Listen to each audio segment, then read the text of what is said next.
Think online dating scams, catfishing, and emotional fraud are products of the internet age. Think again. Hundreds of years ago, in Imperial China, professional con artists ran a scheme so clever and so cruel that it had a name: the Sea Dream Heart Trap.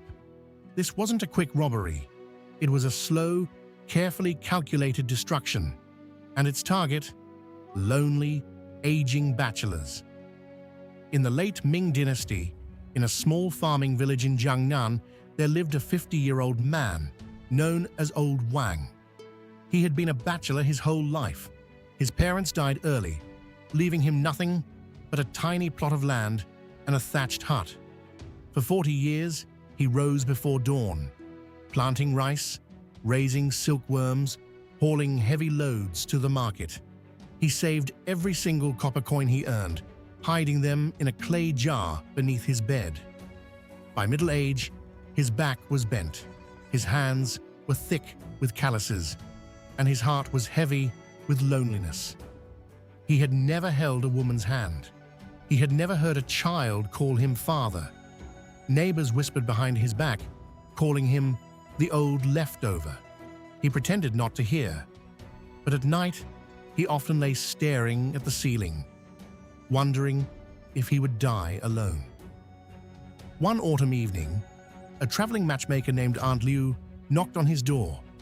She was plump, beaming, and carried a basket of persimmons. She told Old Wang she knew a young woman named Axiu, a refugee from the north whose entire family had perished in a flood.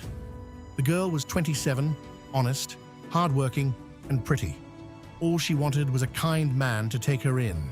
No dowry, no grand ceremony. Old Wang's heart raced. He invited Aunt Liu in, served her tea, and begged her to arrange a meeting. 3 days later, Axiu arrived.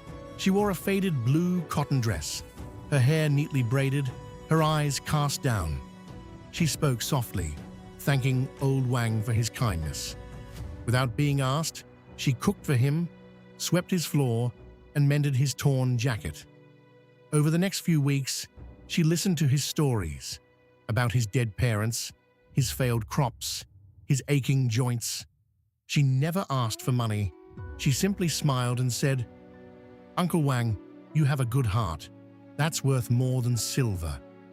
For the first time in decades, Old Wang felt truly seen, and he fell deeply in love.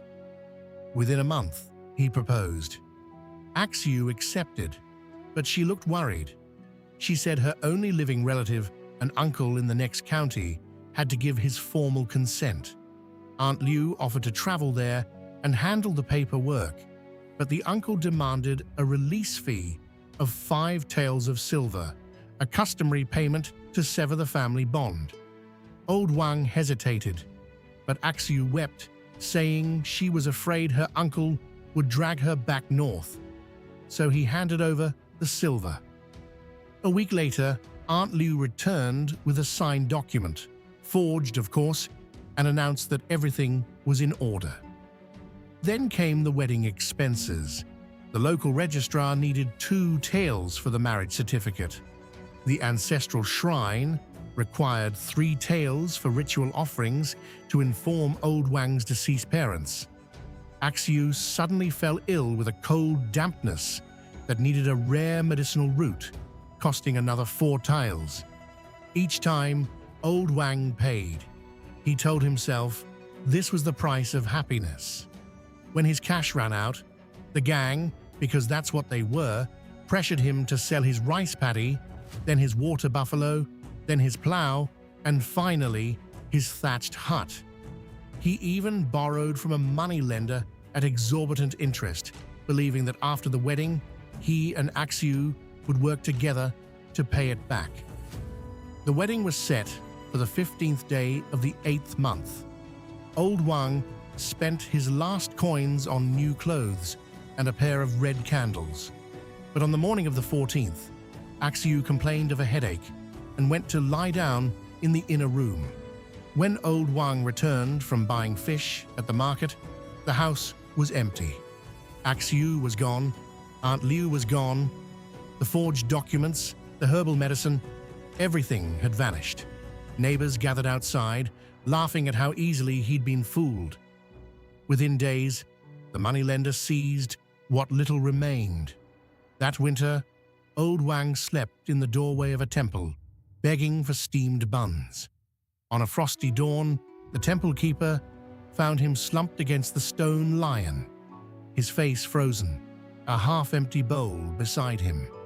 He had starved to death. The local magistrate investigated, but the con artists had left no paper trail, no real names, no permanent address. The case was closed within a week.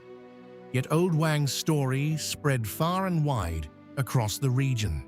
Villagers began calling this type of fraud the sea dream heart trap, because it lured lonely men with a dream as vast and empty as the ocean, only to drown them in despair.